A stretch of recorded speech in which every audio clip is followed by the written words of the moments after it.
Now, the vibrato is a tremendously important thing. This gives me more trouble than any one thing in the orchestra.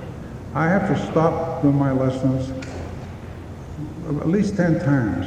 See, on the way to a lesson, a pupil will pass some blaring radio, and who does he hear? He doesn't hear a great trumpet player, he hears the worst trumpet player in the world. And he never really hears a fine trumpet player. There's an orchestra in Germany who plays absolutely without a vibrato. Now, I don't know if you know this or not, but the vibrato was started with the Romantic period.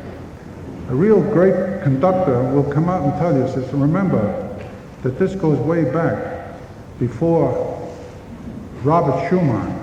See, the vibrato was started in the days of Robert Schumann. Anything before that, Bach never even heard that. Can you imagine this? These composers didn't know what a vibrato was. If you used it in those days, they thought you were crying. So it's of vital importance. I realized this when I went to school. I heard a record once that I fell in love with. It's the Prophet March by Meyerbeer, conducted by Mengelberg. I used to play this every morning, because up till this time, my idol was Herbert Clark on the cornet. Had a beautiful sound, but it really wasn't my kind of a sound to get into a symphony, you see.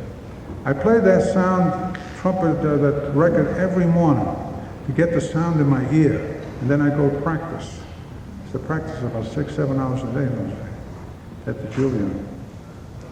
So the vibrato is a vitally important thing. I would suggest that you find somebody that you admire, some trumpet player, try to get a few records and play them.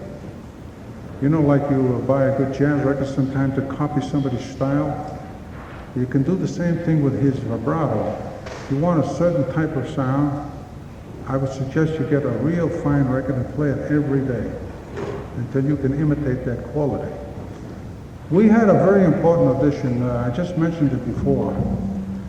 It was a big job. I was on the committee. The man that we liked the most was from down south. It wasn't a trumpet. It was a horn. And they asked him to play the Tchaikovsky's Fifth Symphony. He played it beautifully. It was the greatest thing I ever had, but that vibrato was horrible. And this conductor says, told me, you're fantastic. He says, could you possibly play without the vibrato? He couldn't. Nobody had ever told him that he was using a vibrato. So he didn't get the job. So it's too bad, because he really will probably never get another opportunity like that. Only things come once.